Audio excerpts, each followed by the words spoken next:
কারণ এক দেশ এক মজুরি হলে গরিব মানুষ বেনিফিট পাবে।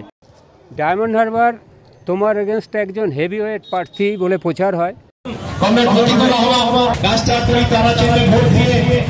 আপনারা আমাদের প্রার্থীর সঙ্গে পরিচিত হয়ে যাওয়া শুরু করুন। আগামী লোকসভা নির্বাচনে লোকসভা কেন্দ্রে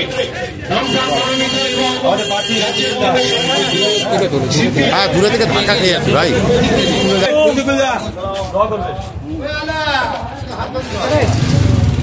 ধন্যবাদ। কাজের মানুষ কাছের মানুষ আপনার আমার বাড়ির ছেলে। নমস্কার, রাহি বাংলা থেকে আমি সুভাষ। এই মুহূর্তে আমরা এসে দাঁড়িয়েছি ডায়মন্ড হারবারে, একেবারে এটা সন্তোষপুর এরিয়া। ডায়মন্ড হারবার কেন্দ্রে দাঁড়িয়েছেন টিএমসির অভিষেক ব্যানার্জি, তার অপোজিটে আছে সিপিআইএম প্রার্থী প্রতিকুর রহমান।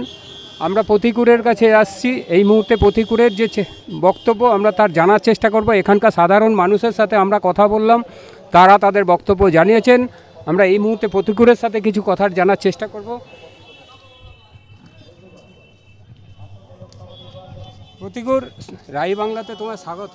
Thank you. একেবারে সরাসরি চলে যাই মমতা ব্যানার্জি, বা তার থেকে যদি আমি সায়নী দিয়ে বলি, সায়নী সিপিআইএম বা বামপন্থীদের বলেছে এই গরমকালে লেপ মুড়ি দিয়ে শুয়ে থাকতে। গরমকালে কি সায়নী দিয়ে লেপ মুড়ি দিয়ে শুয়ে থাকেন? আমার জানা নেই, হতে পারে। আর্টিস্ট তো এসি করে থাকে, ঠান্ডা ফান্ডা লাগে, গরমকালে এসি ওনারাই হয়তো গায়ে ফায়ে দেন। আমরা তো ছোটো থেকে রাজনীতি করে এসেছি, রোদে পুড়ে জলে ভিজে ঘামে ভিজে রাজনীতি করি, ফলে আমাদের ঠান্ডাকালে যেমন খালি গায়ে ঘুরতে হয় না, গরমকালে লেবও মুড়ি দিতে হয় না। তুমি ডায়মন্ড হারবারের প্রার্থী। ডায়মন্ড হারবার তোমার এগেনস্টে একজন হেভিওয়েট প্রার্থী বলে প্রচার হয়, অভিষেক ব্যানার্জি। ওনার ওয়েট কত? এই ওয়েটটা তো তুমি বলতে পারবে, তুমি রাস্তায় না। আমার দেখুন, আমার ওয়েট 58 কেজি। হ্যাঁ, ডাক্তার বলে আর 2-5 কেজি হলে আমি আন্ডার ওয়েট, ডাক্তার বলে আর 2-5 কেজি হলে পারফেক্ট ওয়েট হতো, ভালো হতো। ফলে ওনার ওয়েট কত তো আমি জানি না, ফলে হেভি ওয়েট কিনা কি ওয়েট সেটা আমি কী করে বলবো। লক্ষ্মীশ্রী, লক্ষ্মীর ভাণ্ডার, কন্যাশ্রী, তার এগেনস্টে তোমার কি বলার আছে? দেখুন, আমার এগেনস্টে কিছু উনি লক্ষ্মীর ভাণ্ডার দুক আর যে কোনো শ্রী দুক, সেটা তো ওনার পৈতৃক সম্পত্তি থেকে দিচ্ছেন না, জনগণের টাকা থেকে দিচ্ছে, 1 নম্বর। ফলে এ বিষয়ে আমার কিছু বলার নেই। আমার শুধু বলার আছে যে আপনি লক্ষ্মীর ভাণ্ডারের কথা বলছেন, কিন্তু প্রতিদিন যে এই পশ্চিমবঙ্গের মাটিতে শাহজাহান, শিবু, উত্তমদের মতো আপনার যে ছোটো ছোটো ভাইরা আছে, দুষ্টু দামাল ভাইরা আছে, তারা মা লক্ষ্মীকে রাতের অন্ধকারে ডেকে 12টার সময় পিঠে খাওয়ার জন্য ডাকছে, তার জন্য কী ব্যবস্থা আপনি গ্রহণ করেছেন? গোটা পশ্চিমবঙ্গে যেভাবে নারী নির্যাতন হচ্ছে, তার বিকল্প কী ব্যবস্থা গ্রহণ করেছেন? কোনো উত্তর তৃণমূলের কাছে নেই। আজকের সন্দেশখালী নয়, গোটা পশ্চিমবঙ্গে কামদুনি থেকে গেঁদে, মালদা, চারিদিকে যেভাবে নৈরাজ্য চলছে, মা বোনদেরও যেভাবে অত্যাচার চলছে, তার বিরুদ্ধে দাঁড়িয়ে মানুষ বলছে যে বদলে আমি কি দিলাম? লক্ষ্মীর ভাণ্ডার বদলে আমি তৃণমূলকে কী দিলাম? আমার ভোটাধিকার, আমার ইজ্জত, আমার মান সম্মান, আমার সন্তানের লেখাপড়া, আমার সন্তানের চাকরির ভবিষ্যৎ। ফলে মানুষ প্রশ্ন করছে এগুলো। তুমি বারবার মানুষের কাছে যাচ্ছ, তোমাকে এই কথা তো আমাদের শুনতে হয় যে 34 বছরে সিপিএম কিছু দেয়নি, তৃণমূল লক্ষ্মীর ভাণ্ডার দিয়েছে, আমরা সরাসরি ক্যাশ পাচ্ছি, এগুলো কি ফ্যাক্টর না? 34 বছরে যদি কোনো সরকার যদি কিছুই না দিত, তাহলে 34 বছরে এমনি ঠিকই এলো? 34 বছরে সিপিআইএমকে জেতার জন্য বুথ রিগিং করতে হয়নি। 34 বছরে সিপিআইএমকে জেতার জন্য ধর্মের নামে সুড়সুড়ি দিয়ে দাঙ্গা করতে হয়নি পশ্চিমবঙ্গের মাটিতে। 34 বছরে জেতার জন্য পশ্চিমবঙ্গের মাটিতে প্রতিদিন মানুষের নামে মিথ্যা ঝুড়ি প্রতিশ্রুতি দিতে হয়নি। 34 বছরে মানুষ তার অধিকার পেয়েছে, সে খাদ্যের অধিকার হোক, ভোটাধিকার অধিকার হোক, কথা বলার অধিকার হোক। 34 বছরে মানুষ মাথা উঁচু করে বেঁচেছে। হ্যাঁ, আমাদের কিছু ভুল ত্রুটি ছিল, অবশ্যই ছিল, নইলে 34 বছর পরে একটা সরকার হারে কেন? আমরা সেই ভুল ত্রুটি থেকে শিক্ষা নেওয়ার চেষ্টা করেছি, আমরা এগোনোর চেষ্টা করছি। নওশাদ বলেছে তোমরা যদি সামনে থাকতে জোটটা হতো। দেখুন, নওশাদ কী বলেছে আমি তো সেটা বলতে পারবো না। নওশাদ আমার ভাইয়ের মতো, আমি ওকে ভালোবাসি। জুনিয়রদের উপর ভরসা করেছে। দেখুন, প্রতিটা ক্ষেত্রে এরমই বলেছে সৃজনদা, প্রতিকুরদা, দীপশিতাদি যদি, তাহলে ভালো হতো। আমাদের যা কাজ, আমাদের পার্টিতে যা ঠিক করেছে আমরা সেই কাজ করছি। আমাদের কাজ হচ্ছে পিওনের কাজ, ডাক মাস্টারের কাজ, মাঠে ময়দানে লড়াই করি, এটা আমাদের কাজ। পার্টি আমাদের এই দায়িত্ব দিয়েছে, আমরা সেই দায়িত্ব পালন করেছি। আর ওখানে জোট নিয়ে আলোচনা করার জন্য যাদের দায়িত্ব দেওয়া আছে, তারা সেই দায়িত্ব পালন করেছে। ফলে এতে অন্যরা থাকলে হয়নি, আমরা থাকলে হতাম, এটা ঠিক নয়। নওশাদকে সাথে চাইবে ডায়মন্ড হারবারে? অবশ্যই। নওশাদকে তো নিজে দাঁড়ায়নি। নওশাদ কি আমার শত্রু নাকি? আইএসএফ কি আমার শত্রু নাকি? আমাদের শত্রু ইডিওলজিক্যালি বিজেপি, তৃণমূল আমাদের শত্রু। আমরা তো আইএসএফ এর বিরুদ্ধে নই, আমরা তো নওশাদের বিরুদ্ধে নই, কেন আমরা নওশাদের বিরুদ্ধে কেন পাশে যাইব না? সবসময় ওয়েলকাম। কিন্তু নওশাদ যে জায়গাগুলো প্রার্থী দিয়েছে জোট ভেঙে যাওয়ার পরে, সেগুলো তোমাদের ভালো ভালো জায়গা, মানে তোমরা আছো বা নতুন যেখানে সুযোগ আছে সেখানেই নওশাদ প্রার্থী দিয়েছে, এটাকে কিভাবে দেখছো?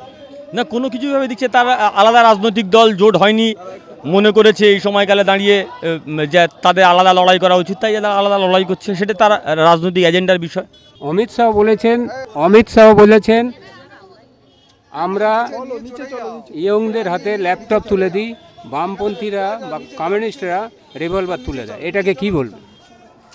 দেখুন, প্রতিদিন বিজেপির আরএসএসের নেতৃত্বে পশ্চিমবঙ্গের মাটিতে যত খুন হচ্ছে সেটা আরএসএস বিজেপি উত্তর দিতে হবে। অমিত শাহ কী বললো না বললো তাদের কিছু যায় আসে না। আমাদের হাতে যদি রিভলভার থাকতো তাহলে আমাদের কর্মীরা আমাদের চোখের সামনে খুন হতো না। আমাদের যদি হাতে রিভলভার থাকতো তাহলে একটা মিছিল থেকে মহিদুল মির্জা, সুদীপ্ত গুপ্ত, সৈফুদ্দিন মোল্লাকে আমাদের হারাতে হতো না। পাল্টা ওখানে কেউ না কেউ শুয়ে থাকতো আমাদের সঙ্গে, আমাদের সহযোদ্ধাদের সঙ্গে। ফলে এই রাজনীতি বিজেপি আরএসএস করে, এই রাজনীতি বামপন্থীরা করে না। ইতিহাসের পাতা উল্টে দেখে নেবেন। হ্যাঁ, রিভলভার আমরা ধরেছিলাম, ইংরেজদের বিরুদ্ধে যাদের বিরুদ্ধে ধরা ছিল তাদের বিরুদ্ধেই আমরা ধরেছিলাম। ইংরেজদের বিরুদ্ধে ধরেছিলাম তখন অমিত শাহর ঠাকুরদারা সেই সময় ইংরেজদের পা ধরে দালালি করেছিল। ফলে এটাই তো ওদের সঙ্গে পার্থক্য আছে। আমাদের যখন ধরা তখন আমরা ধরেছি। বিজেপির ম্যানিফেস্টোতে প্রধানমন্ত্রী বলেছেন যে এক দেশ এক ভোট। এক দেশ এক মজুরি হবে না কেন? পশ্চিমবঙ্গের যে পরিযায়ী শ্রমিকরা কেরলে কাজে যায় সেখানে মাইনে পায় 1000-1200 টাকা মাইনে পায়, পশ্চিমবঙ্গে পাবে না কেন? উত্তরপ্রদেশে পাবে না কেন? আসলে এক দেশ এক মজুরি হবে না। কেন হবে না? কারণ এক দেশ এক মজুরি হলে গরিব মানুষ বেনিফিট পাবে। বিজেপি আরএসএস চায় না গরিব মানুষ বেনিফিট পাক। এক দেশ এক আইনের মধ্যে দিয়ে লাদাখের মতো জায়গা যেখানে ট্যুরিস্ট স্পট করা হবে সেখানে জোর করে জমি অধিগ্রহণ করা হবে। এক দেশ এক আইনের নাম করে জঙ্গল কেটে সাফ করে দেওয়া হবে। এক দেশ এক আইনের নাম করে জল জমিন জঙ্গল আদানি আম্বানি হাতে তুলে দেওয়া হবে। ফলে ওরা এক দেশ এক আইন মনে ওরা আম্বানি আদানির স্বার্থ দেখে, আমরা এক দেশ এক মজুরি মনে গরিব মানুষের স্বার্থ দেখি। এটাই তো ওদের সঙ্গে আমাদের পার্থক্য, এটাই তো রাজনৈতিক পার্থক্য ওদের সঙ্গে আমাদের। তোমার কাছে শেষ প্রশ্ন এই চ্যানেলের মাধ্যম দিয়েই, তোমার ডায়মন্ড হারবার কেন্দ্রের জনগণকে তুমি কি বলবে? আমার ডায়মন্ড হারবার কেন্দ্রের জনগণকে কিছু বলার দরকার নেই। ডায়মন্ড হারবার কেন্দ্রের জনগণ বিগত 10 বছরে বিস্তীর্ণ অংশের বড় বিধানসভা অংশের মানুষ যারা ভোটাধিকারে অংশগ্রহণ করতে পারেনি তারা রাগে ফুঁসছে। যদি ভোট দিতে পারে ইভিএম খুললে গল্প আছে। তার মানে সেই গল্প কি হতে পারে তার জন্য যেন সবাই প্রস্তুত থাকে। তার মানে বলছো যে ভোট দিতেই দিচ্ছে না? হ্যাঁ, আমি তো এটা তো বলার কি আছে, এটা স্বাভাবিক। তো পঞ্চায়েত পৌরসভাতে কোথায় ভোট দিতে দিয়েছে? ডায়মন্ড হারবার 7টা বিধানসভা, 7টার মধ্যে 6টাতে মানুষ ভোটাধিকারে অংশগ্রহণ করতে পারেনি। জোর করে কাউন্টিং হলে ঢুকতে বাধা দেওয়া হয়েছে, বুথ দখল করা হয়েছে, চারদিকে হয়েছে। তো ফলে যদি পশ্চিমবঙ্গের মাটিতে তৃণমূল এত উন্নয়ন করে থাকে তাহলে ভয় পাচ্ছে কেন? ভোট দিতে দিচ্ছে না কেন? বামপন্থীদের কর্মীদের নামে মিথ্যা কেস দিচ্ছে কেন? আসলে ওরা গণতন্ত্রকে ভয় পায়, ওরা কথা বলাকে ভয় পায়। ক্যামেরাম্যান গৌতম ব্যানার্জির সাথে আমি সুভাষিস হাজরা, নমস্কার। বিকল্প রাস্তা বামপন্থীরা তৈরি করে গেছিল, সেই রাস্তাটাকে ওনারা একদম নজরই দিত না। হসপিটালের অবস্থা বললে খুবই খারাপ, এখানে খুবই খারাপ। এখানে কেন, সারা পশ্চিমবাংলা জুড়ে দেখলে আপনি। তোমার এখানের কি অবস্থা? আমার এখানে হসপিটালের অবস্থা বা স্বাস্থ্যের অবস্থা। কোন হসপিটালের কথা? ওটা medium route super speciality hospital. সেই হসপিটালে কি আছে? সেই হসপিটালে একটা আইসিইউ ব্যবস্থা নেই, তারপরে পানীয় জলের ব্যবস্থা সেইভাবে নেই। শুধু তখন হসপিটালের মানে আমাদের বিধায়ককে যখন বলা হয়েছিল যে আপনাদের এলাকার জন্য কি লাগবে, আপনাদের কি সব কিছু হয়ে গেছে, তখন বিধায়ক বলেছিল যে আমাদের একটা বাস দিলেই হয়ে যাবে, আর কিচ্ছু লাগবে না। রুটের চিন্তাও করেনি, ওই যে রুটটা এখন তৈরি করছে ওই রুট দিয়েই বাসটা যাতায়াত করে। মানুষের পরিষেবার জন্য কি লাগবে, মানে হসপিটাল আছে ডাক্তার নেই, এই রকম পরিস্থিতি। তোমাদের এখানকার সুপার স্পেশালিটি হসপিটালের এই অবস্থা, হসপিটাল আছে ডাক্তার নেই, হসপিটাল আছে ডক্টর নেই। অসংখ্য ধন্যবাদ। লোকসভা নির্বাচনে ডায়মন্ড হারবার লোকসভা কেন্দ্রে বামফ্রন্ট মনোনীত এবং জাতীয় কংগ্রেস কাজের মানুষ কাছের মানুষ কম বয়সী শফিকুর রহমান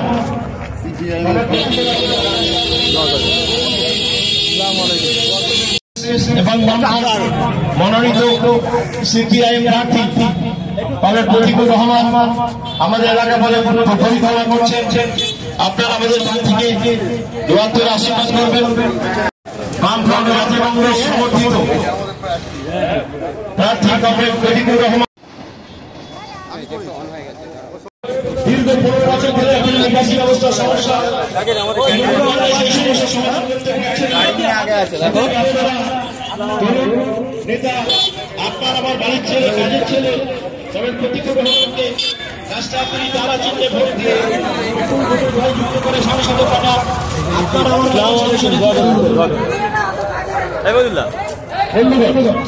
আসন্ন লোকসভা নির্বাচনে ডায়মন্ড হারবার কেন্দ্রে